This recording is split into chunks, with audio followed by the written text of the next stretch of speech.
Assalamualaikum warahmatullahi wabarakatuh. Perkenalkan, nama saya Prima Dasari. Ini 204101034. Saya akan menjelaskan tentang perkembangan fisik dan kesehatan. Yang pertama, perkembangan fisik. Perkembangan fisik dibagi menjadi 3, yaitu pola pertumbuhan, yang kedua bayi dan anak-anak, yang ketiga masa remaja.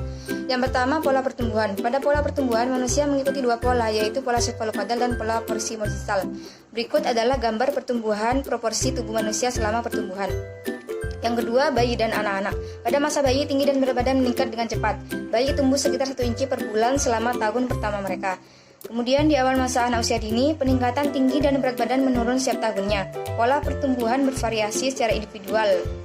Kemudian mengapa beberapa anak sangat pendek? Penyebabnya adalah faktor bawaan atau masalah genetik atau prenatal. Masalah fisik selama masa kanak-kanak yang dapat menghambat pertumbuhan adalah malnutrisi dan infeksi kronis. Pada masa pertengahan dan akhir masa kanak-kanak, perubahan proporsi adalah salah satu perubahan fisik yang paling menonjol, seperti penurunan lingkar kepala, lingkar pinggang. Yang ketiga, masa remaja. Pertumbuhan melonjak selama masa pubertas. Masa pubertas yang lebih awal kemungkinan besar merupakan hasil dari perbaikan kesehatan dan gizi. Ketika pubertas dini terjadi, biasanya diobati dengan menekan sekresi gonadotropik yang menghentikan perubahan pubertas untuk sementara. Dalam kasus pubertas, sekresi hormon utama dikendalikan oleh interaksi hipotalamus, kelenjar pituitari, dan gonad atau kelenjar seks. Yang kedua, kesehatan. Kesehatan dibagi menjadi 3. Yang pertama, penyakit dan cedera. Yang kedua, nutrisi dan perilaku makanan. Yang ketiga, olahraga. Yang pertama, penyakit dan cedera. Anak-anak berisiko mengalami masalah kesehatan ketika mereka tinggal di rumah dengan orang tua yang merokok. Anak-anak yang terpapar asap rokok tembakau di rumah lebih mungkin mengembangkan gejala mengi dan asma daripada anak-anak yang tidak terpapar rokok.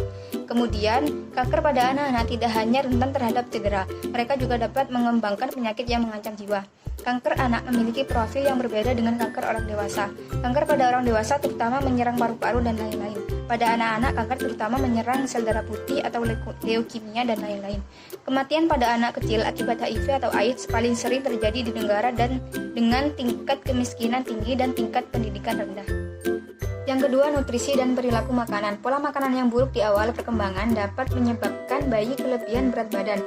Kemudian ASI semakin dianjurkan daripada pemberian susu botol. 2 kondisi yang mengancam jiwa akibat malnutrisi adalah maramus dan kwashiorkor, yaitu penyakit yang disebabkan oleh malnutrisi parah. Penyakit kardiovaskular jarang terjadi pada anak-anak. Banyak anak usia sekolah dasar sudah memiliki risiko penyakit kardiovaskular, seperti hipertensi dan obesitas.